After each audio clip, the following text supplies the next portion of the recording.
Welcome to Delightful Dissent. It's episode 46, and today I'm going to be talking to Mark Steadman, who's podcast producer, consultant, and coach, about the assumption don't limit yourself.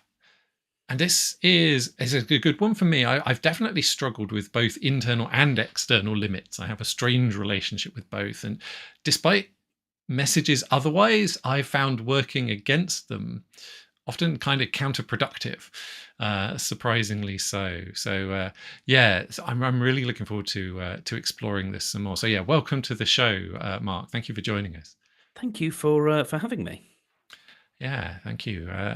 So if you happen to be new to Delightful Dissent, this show came about really from my work talking to people who are pioneering ideas to complex, messy, tricky problems. And I think Mark is very much in that category. And one of the things I really found out was a lot of that work can encounter these hidden barriers that are around the implicit assumptions and the deeper beliefs that we hold. And the show's kind of about challenging those and taking on some of those. So I hope the show will give you some specific ideas that you can take forward in your personal or professional life and that help you kind of deal with those. But perhaps more importantly, it's about really giving you some ideas about how you can engage with these things yourself and go out there and challenge some assumptions yourself. Because I'd really like to get to the point where everyone can do this, where this is a completely normal thing. And the show is called Delightful Dissent because, yeah, it is about going out there and saying, okay, maybe we disagree with some of this, but not doing it in a way that's deadly serious or where we have to win and prove ourselves completely right or anything. That we can have some fun whilst we do it. And it doesn't have to be all completely, one person winning and another person losing. It's actually about understanding and moving things forward in a joyful and playful way. And this show is genuinely live. So if there are any technical issues, please do bear with us. And please be aware that we might talk about challenging or personally difficult topics. So if that's an issue for you, then please be warned. And equally, we might use strong language. So if that's something that concerns you, then also please be warned about that. There aren't any perfect answers here. It's about exploring and asking questions as much as anything else. And that includes asking questions of yourself and of us. If you're watching live, you can comment and we can bring that into the show and we'll answer things as we go. If you are watching or listening to the recording, then you can, we'll share contact details so you can ask us questions at the end of the show.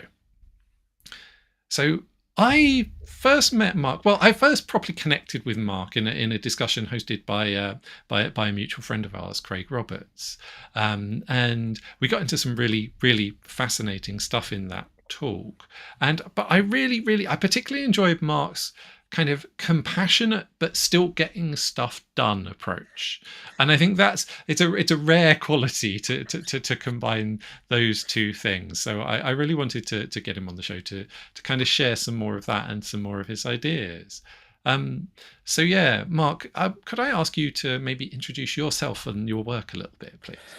By all means. I am a recovering software engineer.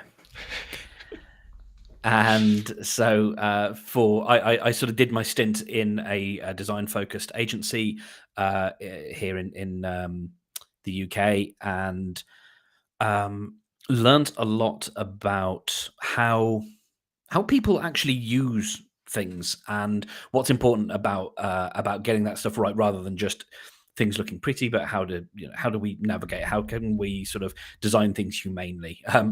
And when I left, I started up a media hosting company in the podcast space, where I took those same ideas and tried to make that stuff much more human and easier for people to use, and to further try and lower the barrier to entry into podcasting. As I started working with people, I got more enthusiastic about working more closely with people so that I could have a handle or have a hand in their success and share in that success, rather than feel responsible purely when things went wrong, and B, the person on the other end of the phone when things went wrong. I wanted to help people actually succeed. And so the sort of very short potted history is that I sold that business last year in the spring, and I ventured out as what I now call myself, a sort of consultant and coach. So still doing a lot of the production that I've been doing since 2008. I used to be paid in beer, and now people actually pay me in money, and much more focusing now on helping boost people's creative confidence and feel good about the stuff they make, and to set them up for success, and make sure that like any good producer or any editor, my job is kind of a goalie, is to make sure that stuff doesn't get past the net unless it should. I don't understand football. Yeah, I'm trying to slightly get my head around that metaphor. Doesn't work. We'll edit it out in post. So with that, what is it that really made you want to bring in that aspect? You know, this more kind of human aspect. How does that relate to your own journey and your own experiences? That's a great question, and like a lot of these things, I tend to do things, and then people ask me why, and then I go, I don't know. It just felt like it made sense. It just felt like the right thing, and that doesn't necessarily mean morally, although it sometimes can. I've been fairly sort of strident in sort of what I believe, and trying to act on those, and act with integrity, and that stuff runs through a lot of what I do. But I don't know. Like, if I was going to build something, it made sense to make something that I would enjoy using, and then would hope that others would as well. And that's, where I came to build my last product, was scratching my own itch, and doing so in a way where, if I was going to spend a lot of time using this thing, then I wanted to make sure that it was a comfortable and pleasant experience. And I like that idea of creating sort of pleasant environments that kind of feel mentally spacious, so you don't feel crammed in, you don't feel under pressure to do a particular thing or have to hold lots of things in your memory, that things just kind of make sense. And I enjoy that process.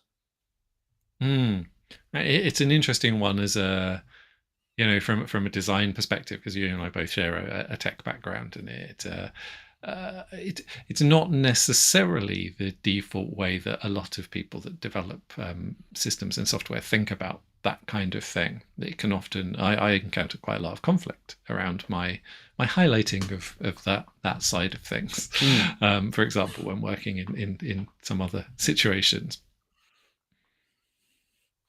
Yeah, it's I think things like, for those that know, there is a web framework called Bootstrap, which I feel like has saved a lot of developers' backs, and mine included as well, because it gives you a baseline. And I think this kind of stuff's really useful and really, really worthwhile. And it kind of speaks to what I do now in some ways. Is it's creating an actual framework that people can then make very usable things from. And yes, it does mean that a lot of things end up looking the same, but that's not the point. It means that developers get to build things, people who don't necessarily have that aesthetic mindset, but have a great idea. It means they can make those things happen, and know that they'll have a sort of a baseline usability. And when it comes to the work that I do, I like to kind of have the same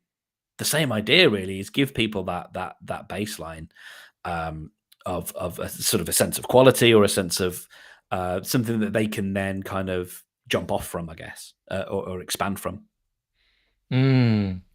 I think it's a really interesting one, because this really does get us straight into this idea of don't limit yourself, and that by selecting a framework for anything, really, whether we're talking about in technical terms, or whether we're talking about in kind of more conceptual terms, you are placing constraints and limits, on things. You're not doing everything from scratch. And it's an interesting decision, and I completely agree. And I actually use Bootstrap myself in the work that I do, because I don't have that much interest or talent in that direction. I'd rather do other things, Mm-hmm. and I'm very happy to leave that. To have those decisions made, have those limits placed upon me by someone who's considered that well. Yeah, and you can sort of approach them as limits, or it's another way of looking at it in those terms is opinions. It has opinions about how things can be done, and when it comes to even codey things, I use a framework for the websites that I build that has opinions. It says this is how we think things should be set out, and yes, that means limitations because it's also saying this is what this thing is not, but it also it like you said, like it sort of frees you up to think about other things, which I think is good. To focus on the things that are more interesting to you. Mm. Yeah, it's an interesting thing to think of, and it's one of those concepts that's, I think, is actually worth sharing a bit further. That within technical circles, we often talk about whether things are opinionated or not. A technical tool is opinionated, and I think it's a really interesting thing for everyone who's choosing these things to be aware that really there is always an opinion behind things. There's always a set of assumptions being made. There's always some limits being chosen. And actually, it's a case of finding ones that line up with you and figuring out what those are. One of the things I find difficult is that very often people aren't explicit about the opinions embedded in whatever they've created. And that can make it very hard for me to know whether something's going to, I kind of have to find through trial and error, and then suddenly realize after weeks or months of using the thing that actually it isn't going to work because there's some fundamental contradictory view that we hold. And that is really difficult. And I think there's something really interesting actually in making those assumptions and the limits we've chosen in that sense explicit and putting them up front so that people can make an informed decision. Yeah, absolutely. It's and that is. I got some feedback on some writing that I was doing this morning, and one of them that I saw very briefly, and I haven't read it all yet because I haven't been able to face it, is about, and I wasn't aware I was doing it, but I obviously was, dressing up opinion as fact. And I thought I was taking care in my writing to do that because I'm describing the state of something in the industry, and I was doing this for someone else, and so it's not fair for me to bring my opinions. Or they're not looking for my capital T take on things. They're looking for me to describe what is and what isn't, and there's in that like the trying to navigate your own opinions is or someone else's opinions is one thing, and navigating your own and realizing when you are expressing opinion rather than just saying what is, that's difficult. But then a lot of what we do, if we have a service or some kind of offering, we have to couch that, we have to give context as to why we're offering this thing or why we think we're the best person to do a particular thing, and that involves some exploration of that line, I guess, between opinion and fact. Yeah, it's an interesting one. I mean, I for me, facts don't exist without context, and Mm. context is always a decision about what you include and don't include. Yep. What is there. There are limits to context. You have Hmm. to choose a frame. You have to choose a boundary to work within. Otherwise, it's overwhelming. It's too much. Yes. And there are decisions there as well, and they relate to our underlying assumptions. I think one of the difficulties I encounter is that idea of being able to operate outside of that. Hmm. It's actually we can't.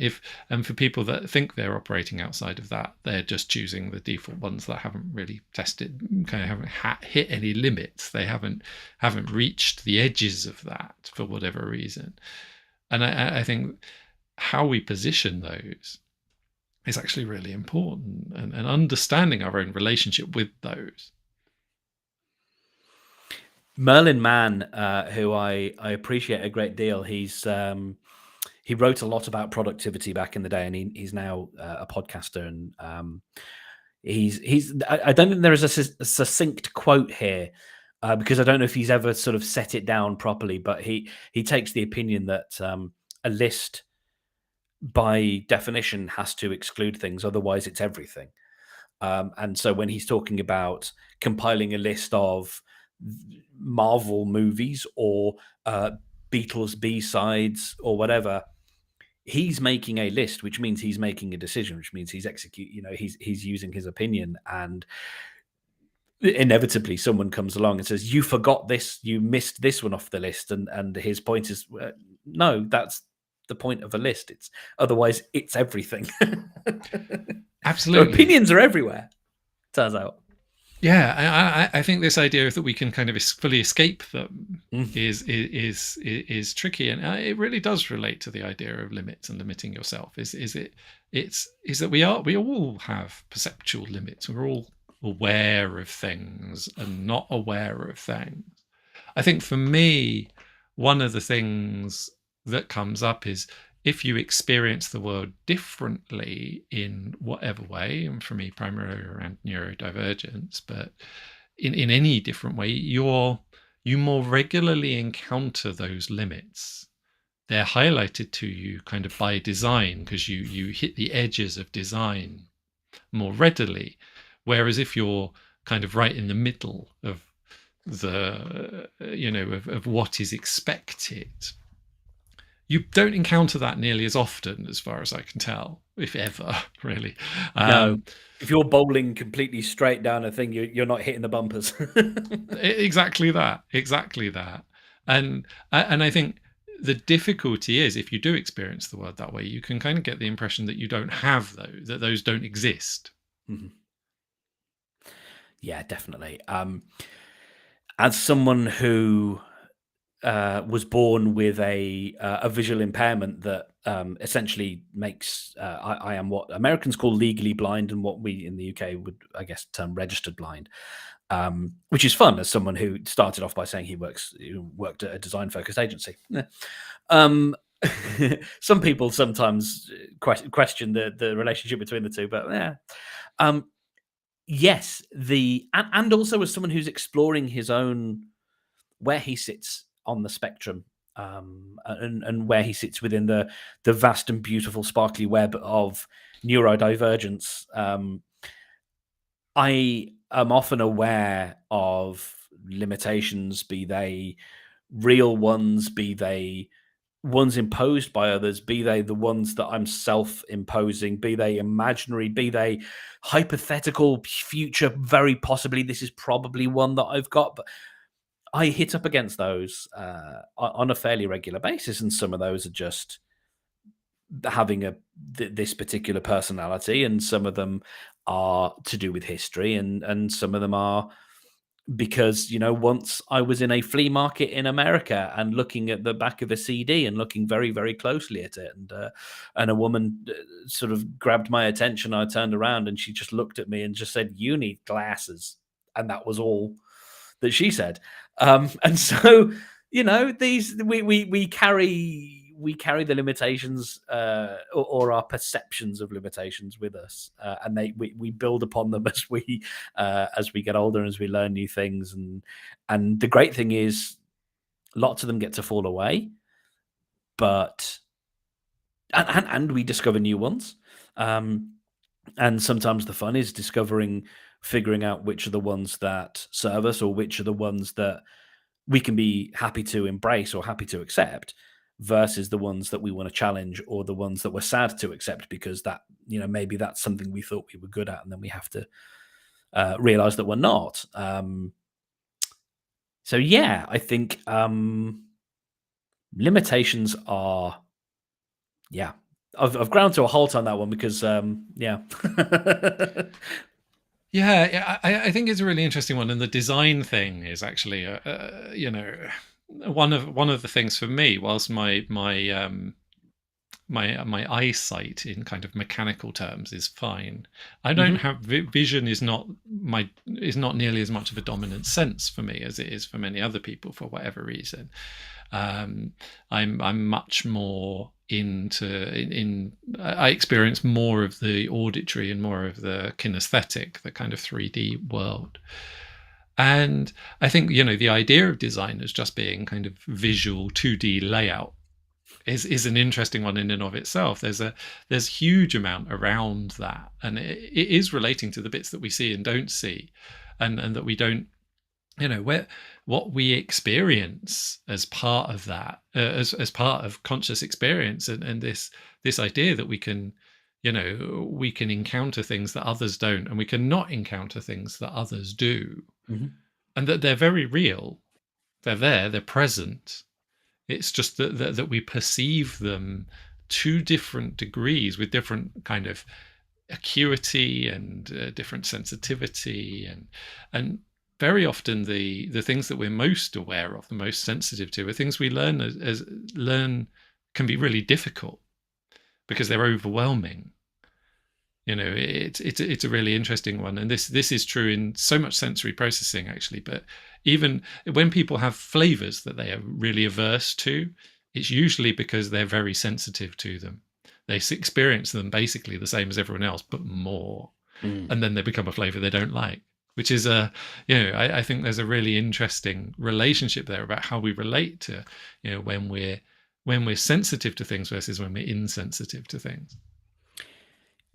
And also, how much does that tie in with us trying to protect ourselves and keep ourselves safe? Because there's the very obvious thing of when you grow up, you how much of this is apocryphal, I don't know, but my understanding is as you when you're a small child, you are averse to bitter things because in nature, bitter things could be poisonous. And so there's this thing of not wanting to, or like when you get a little bit older and you don't like the taste of beer, and then someone says it's not necessarily an acquired taste, but you learn to do it because that's what we do. I feel like I had a point there, and I think I've buried myself too many parentheses deep, as I often do. Those kind of senses, like they're there to keep us safe, and those kinds of the limitations that we impose on ourselves, like they're there because there's a part of our brain that wants to keep us safe from something, and whether that's safe from embarrassment or safe from being poisoned or from a tiger.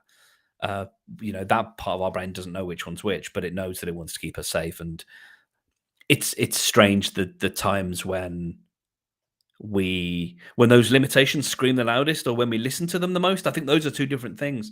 Because I think sometimes we can have, like I've jumped out of a plane at however many tens of thousands of feet, and of course the bit of my, the fear center in my brain is telling me this is a stupid idea, but I want to do it, versus being at a networking event and the fairly sort of tiny voice, it's not really screaming, but it's there, saying, if you go over and talk to that person, he's going to look at you askance and you're going to be embarrassed.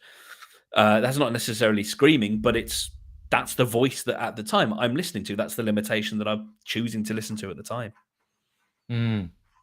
I think it's a really interesting one, that fear avoidance and that set of kind of things, and how we work with the fear rather than against, with any emotion. This idea of negative emotions is always a funny one for me. It's something that's a repeating theme on the show as well.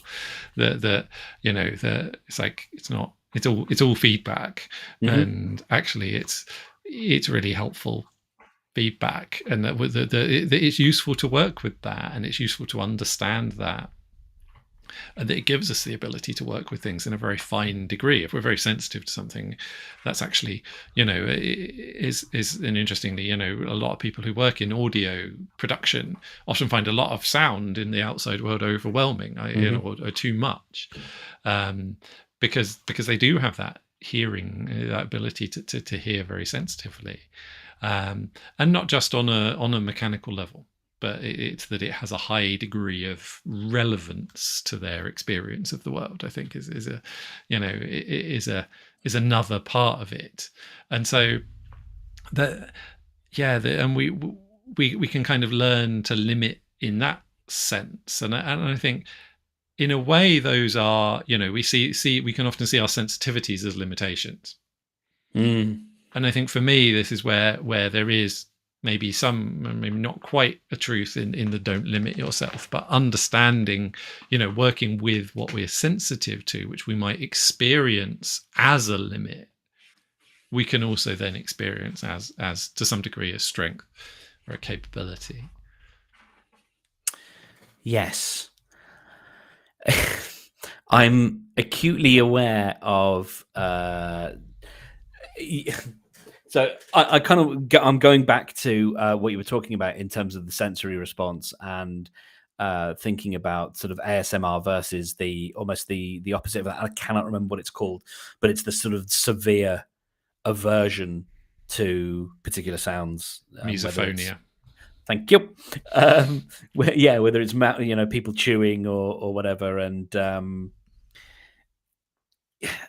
and where can we, what we do, because it's what we do with those limitations, without that self-imposed limitation being, I must avoid this thing at all costs. It's what that does to you. Like, okay, to take it on another tangent, I think about from about 2013 to 2018, I was quite keen on traveling and going to conferences and stuff. And I do this as a single guy on my own, navigating public transport, trying to figure out how to make my way through a different city, sometimes in a different language, and doing so with very little eyesight, and so using what I can to help me, not out of any sort of great sense of, I was about to say not out of any sense of needing to prove myself, but what I've noticed now, and whether that's the pandemic has done something, or whether just being out of the habit,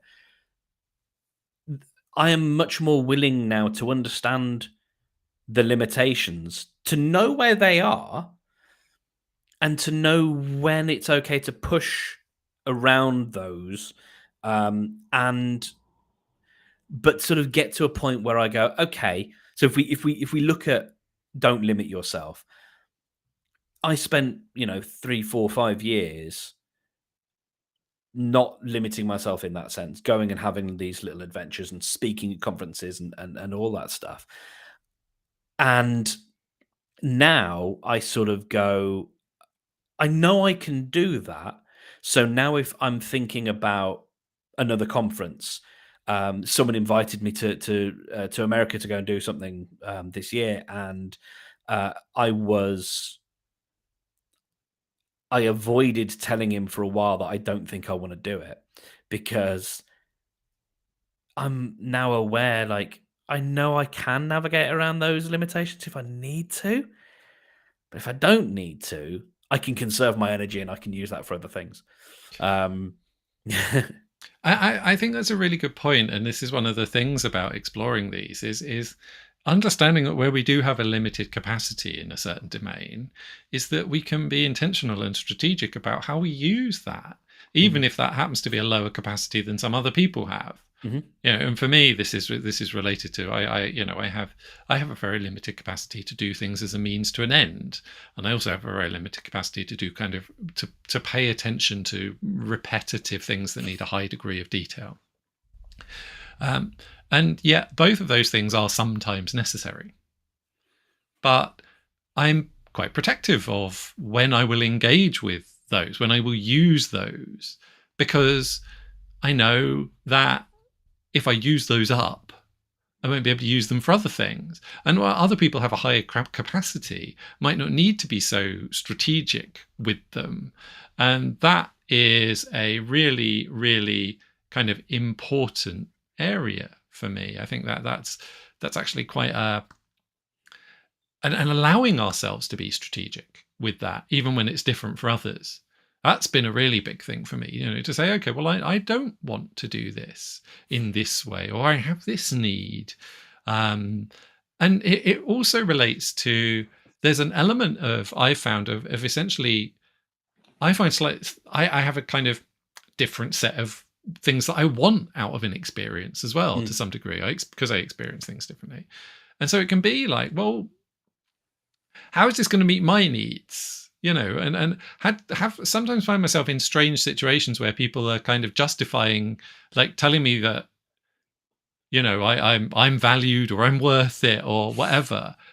And that being like, well, yeah, I know, thank you. I'm kind of confident that I have some value. The problem here is that you're not offering me anything. Yes.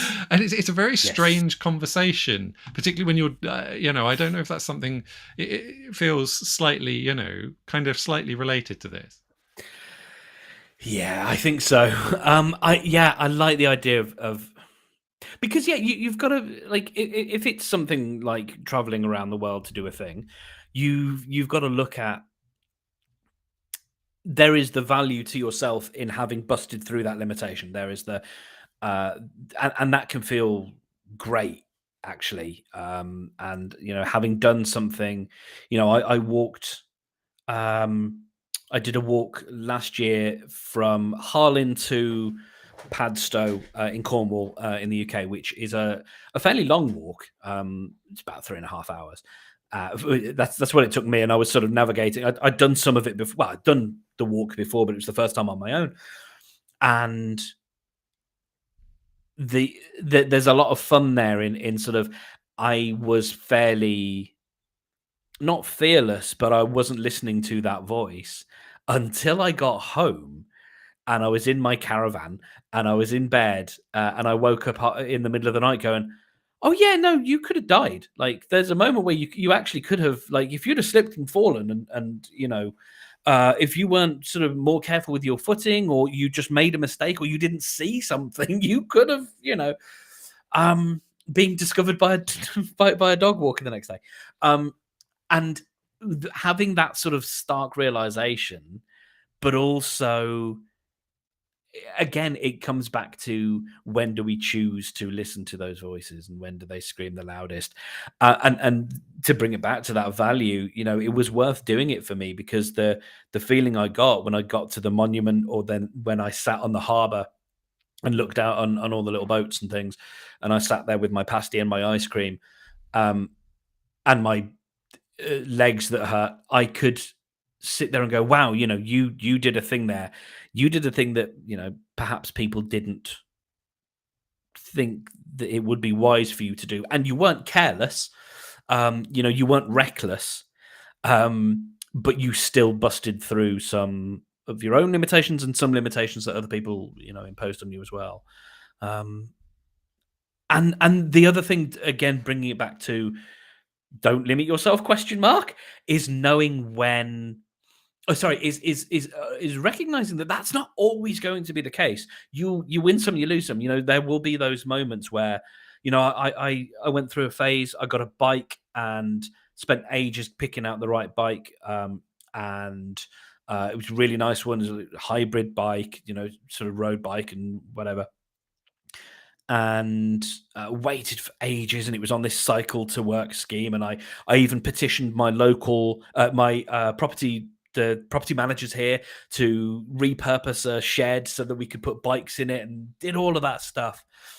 And I cycled to work twice, and it was on the second day coming back that I went, yep, no, I mean, I can do it, but it's also kind of terrifying, because I was going down a canal for most of it. So it's like, practically it's not that hard, but also, yeah, it doesn't take a lot for me to maybe end up in the canal. And so, and again, like I wasn't. We talked earlier about recognizing when you can be okay with those limitations, and when you're sort of upset by them, and that was one of those where I just went, that's okay. I mean, I like the bike and I'll still use the bike. I'm not going to use it in this way, but now I know, now I know what the limitation is, rather than having that sort of what if question. And I think that's also really valuable to at least have that question answered.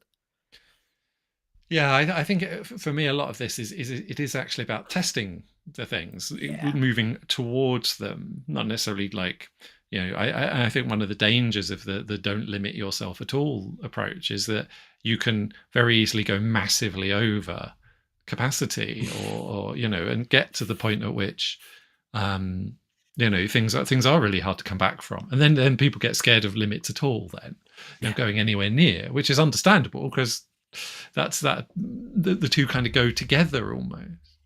And I think for me, a lot of it is around, when we're talking about limits, we're talking about kind of consequences, sometimes the knock-on effect of like, well, is this worth it, is a big part of this. If I engage with this and I use this capacity, then I won't be able to do something else with whatever that is.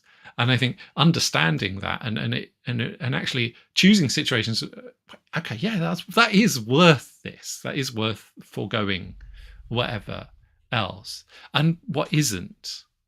And I think for me that's a really big point, and both, and coming to an understanding of both of those things, like what is worth it for me, what feels amazing, what has great value, and what is my capacity in that space. They're both really important, but the trick I try and work to is that when I'm edging into them, is that the consequences aren't going to be overwhelming if I've got it wrong. It's an amount I'm willing to I can cope with it not working out. And I think that for me is really related to this. I think the idea of unlimited stuff and going all in and like whatever, yeah, maybe it works if you are that person who's right in the middle of the bowling lane and that feels like that. But if you're actually at the edges already, you some of the edges, some of the limitations, and you don't need to massively transgress them to find them out. Yeah, you in some respects you carry the scars from having bumped up against those in the past. Yeah. Whereas I remember having a conversation with someone very well-meaning, but if this seems unfair to anyone, then I apologize. But it was someone tall, I would say traditionally good-looking, who and carries the confidence of a tall, traditionally good-looking man. Telling me that I should be more assertive about certain things, and others as well, telling others as well, and sort of not necessarily him just not realizing, and it not coming from a bad place, but he'd never been limited in those ways, so he couldn't conceive of them. He couldn't conceive of just the self-limiting thing, let alone having any other kind of limitation. He couldn't conceive of just having those mental lane bumpers in place. So he just, well, just ask for what you want. Just tell them this is what I want, and you'll get it. And it's like, yeah, I know that's how it's, and not trying to go down that kind of road of entitlement necessarily, but understanding sometimes where people can be very well-meaning about how we approach limits, but also knowing, again, like coming back to context at the beginning, what are our contexts? His context was as someone who hasn't necessarily been limited a lot in life, and so doesn't see those and wants good things for people, versus someone who can say, I still want good things for you, but I also know what it's like to carry the scars of having bumped up against these things. And so, let's maybe treat things with a little bit more, treat these questions with a little bit more care. Absolutely. And I think it's, on many levels, it's interesting, we started in that design place. Mm. And for me, in terms of actually working with it, it does on some level. It is kind of a design question, both a self-design question and if we're creating things for others, it's also a question for us around that, and an understanding of really how are we designing for limits and for strengths. Because this is the other thing that often gets overlooked is that you often end up with strengths in different directions as well. That very often limits and strengths are kind of two sides of a common coin. Mm-hmm. And when we design, when we kind of focus entirely on remediation and kind of that kind of increasing our capacity where we're limited, instead of playing to our strengths, it's often quite a low value activity. I think it's the for me, if we mitigate our weaknesses, we will at most reach kind of mediocrity in that domain, because we're starting from behind. Yeah. So why? So, but if we play to our strengths, we can develop really helpful and unique capacity that can help ourselves and other people more. And I think for me, it's a question of, okay, we have there's a limit on the amount that we can develop in any given time. Mm-hmm. So where do we choose to put that effort? Do we choose to put it on things that are going to, okay, well, I'll reach bare adequacy in this area. Great. Okay. Yay, adequacy. Which is great if that's a problem, if that's an active problem, it's worth, but if we're doing it kind of out of a sense of improvement, or to try and, is there something else more enjoyable, more where we have more capability that we could spend that effort instead? I think about that with so the work that I do. I run a website called Podcode, which is sort of a resource for to help people use their voice to create impact. And I started that very simply as just, here's the things that I know about podcasting in sort of, and it was originally podcode.tv. It was going to be a YouTube thing, and I spent lots of time doing video and getting got this nice webcam which I like, and the ring light and all those things, and dressed my studio up and all that stuff, and recorded quite a few videos, and they were okay, but my limitations there mean that the way I approach that kind of content creation is very different from how someone else would. I can't sit and read an auto cue because I don't think that it would be possible to get the words big enough.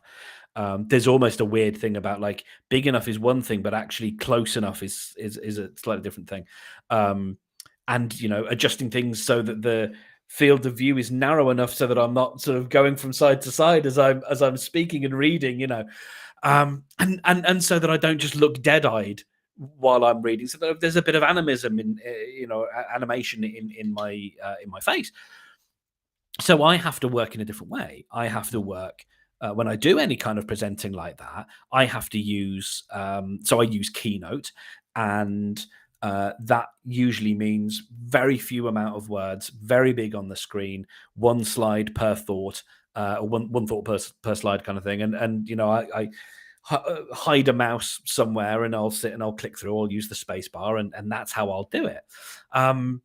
And yeah, so like I think I might have lost sight of the original point that drove me there, but yeah, I might ask you to drive there, because I think I'm sure I had a salient point. I was talking about Podcode. We were talking about designing to our own strengths and weaknesses.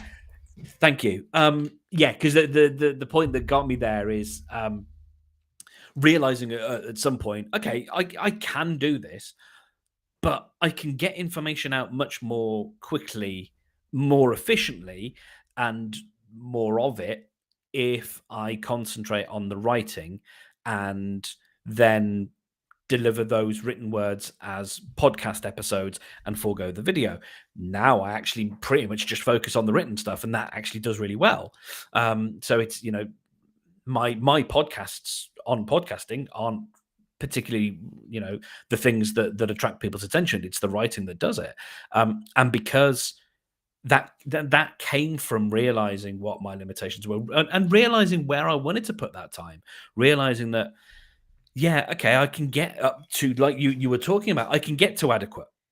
I can just about get to adequate, but it takes a lot of time. It takes a lot of effort. And I'm rewriting things three different ways for three different modes of delivery, because I can't sit there and sort of read through an auto cue. And so, yeah, yeah. I think it kind of really highlights something for me, which is that accepting our limitations and accepting limits doesn't necessarily mean foregoing outcomes.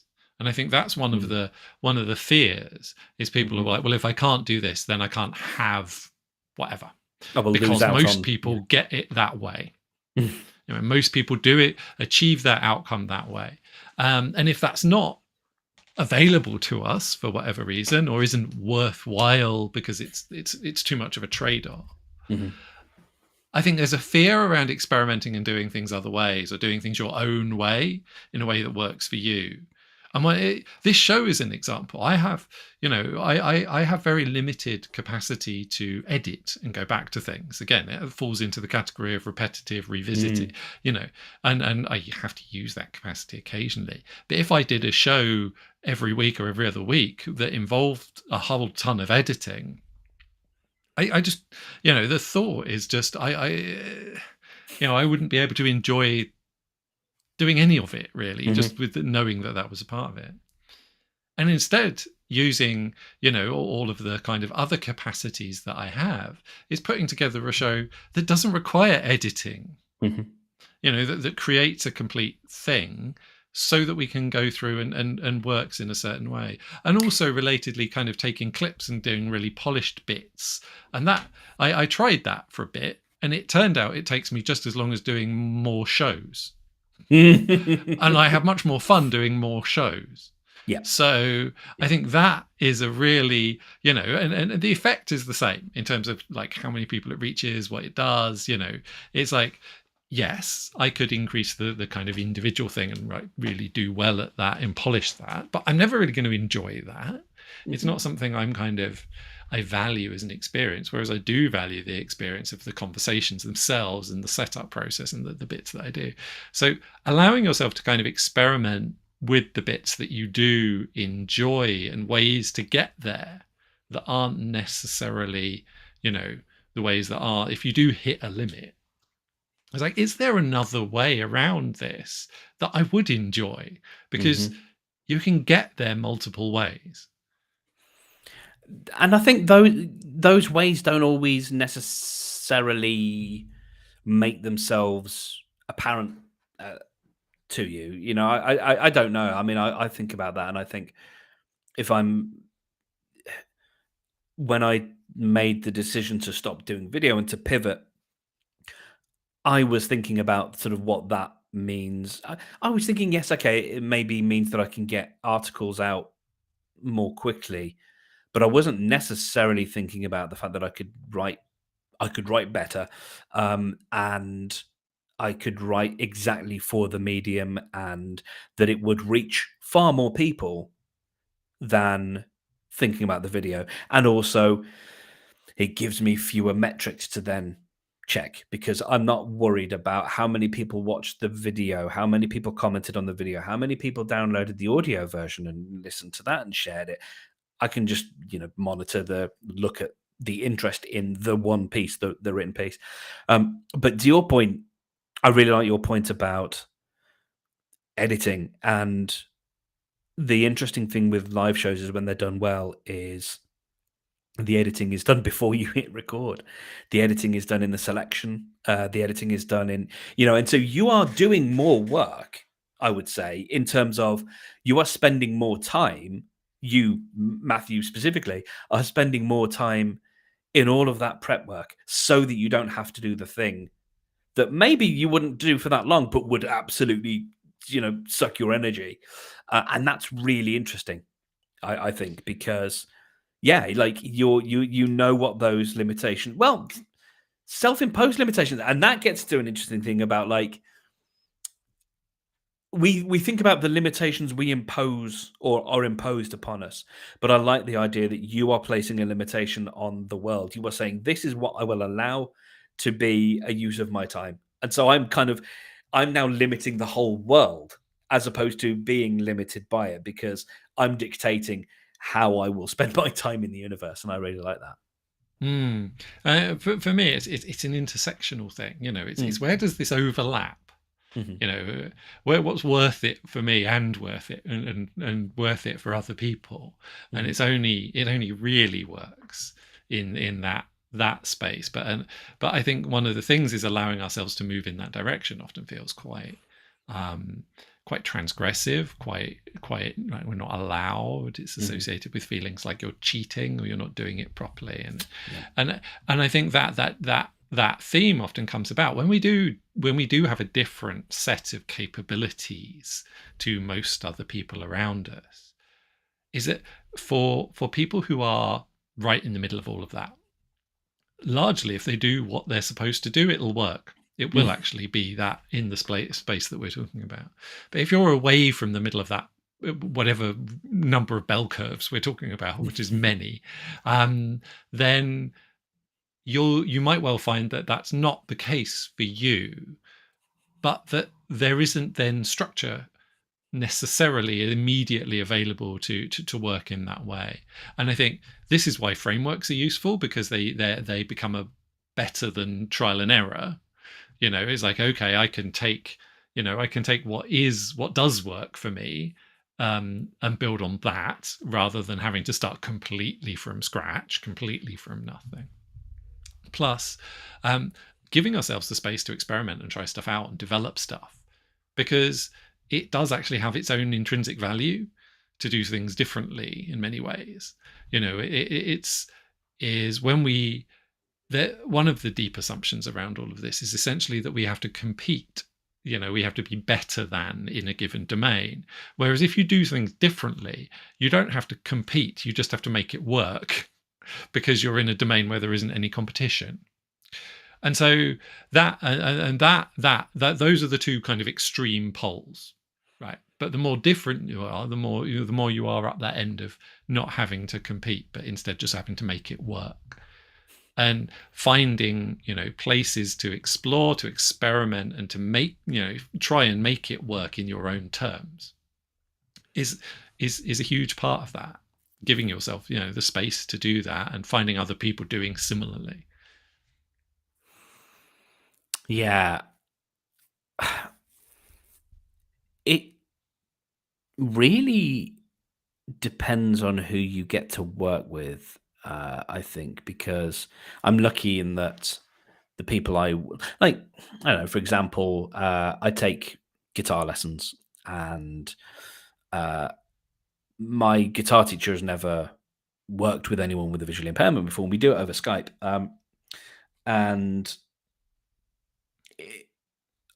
what we have is kind of a shorthand and kind of an understanding and a patience from him, and um, just a base level of compassion that means that he doesn't need to have the experience of here's how we would navigate this from a if sight reading is difficult, here's what here's another way.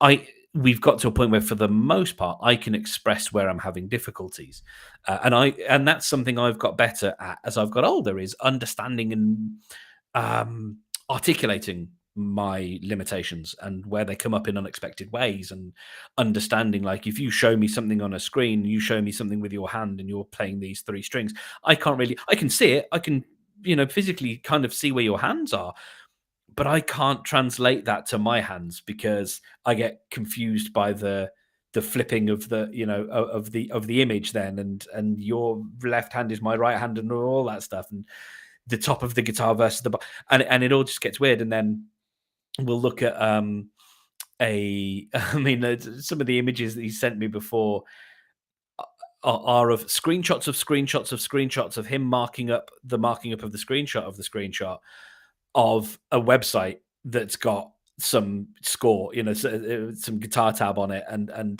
and he's crossed out bits from the previous marking up of the previous screenshot that he screenshotted, and there are times where I just have to say, dude, like no, and we kind of just say visual processing thing, like that's become our shorthand, because one time 2 years ago I said, listen, my eyesight's not great.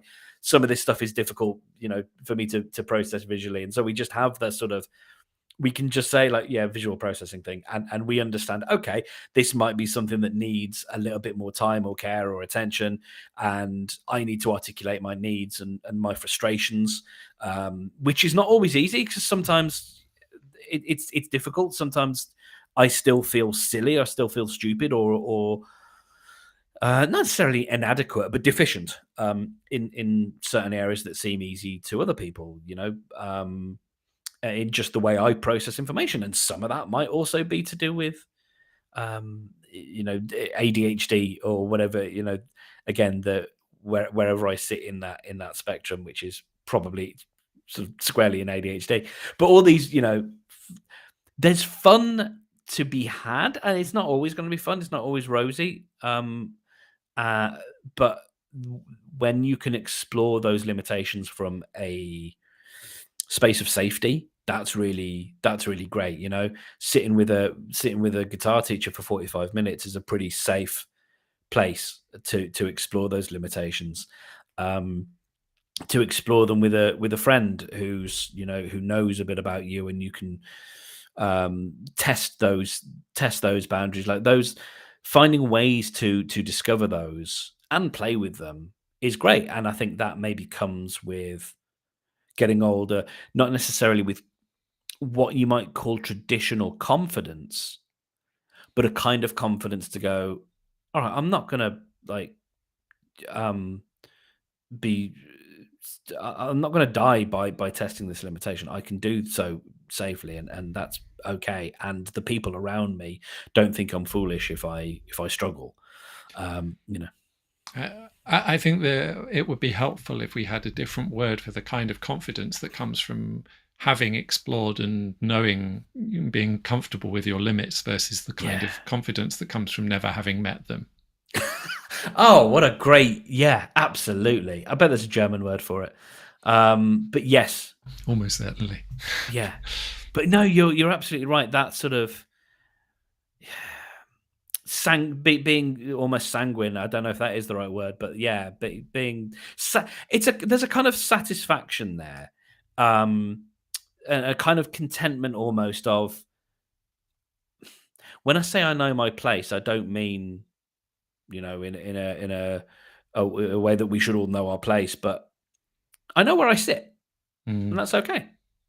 And when I'm ready to go and venture out and find something else that I can do or maybe can't do, that's fine. I don't have to do it all the time. And people talk about comfort zones and stuff, and that's great. But some days are comfort zone exploring days, and some days are maybe days to sit within your comfort zone. Very, very, very briefly, there is I'm just reminded of there's a TikTok account.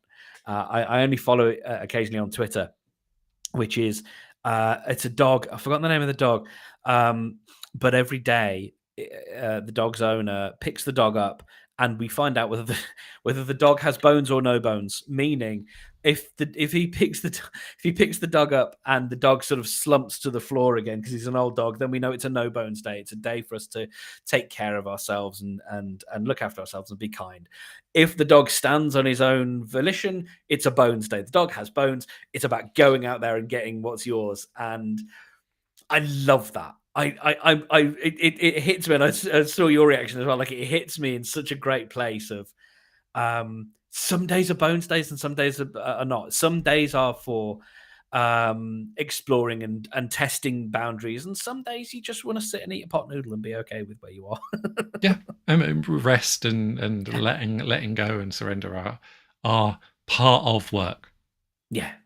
And choose to do that. Choose to do that mindfully and intentionally, and not because you're exhausted or because you've been beaten or because someone showed you what your limitations are, but because you've decided, it's Tuesday. It's time for a. This is what I want right now. Yeah. So, if someone, you know, I think it's a really interesting thing. Partly, you know, both you and I work around with language and with speaking in particular, Mm. which is something that is a source of huge fear for many people. And interestingly, you know, I of all of the things I'm, you know, speaking to a room full of people where I'm on the stage is less scary for me than going up and speaking to one person, Yep. which tells you quite a lot about my psychology and my strengths and weaknesses. Um, but obviously, for most people, it's kind of the opposite. Yeah. And I think that, you know, that idea of limitations around, you know, what we're afraid of, and exploring, and doing something in a safe enough space, you Mhm. know, building that capacity in a safe enough space is a huge thing. And I think you're working on some things where people can potentially, you know, work with you around this particular thing.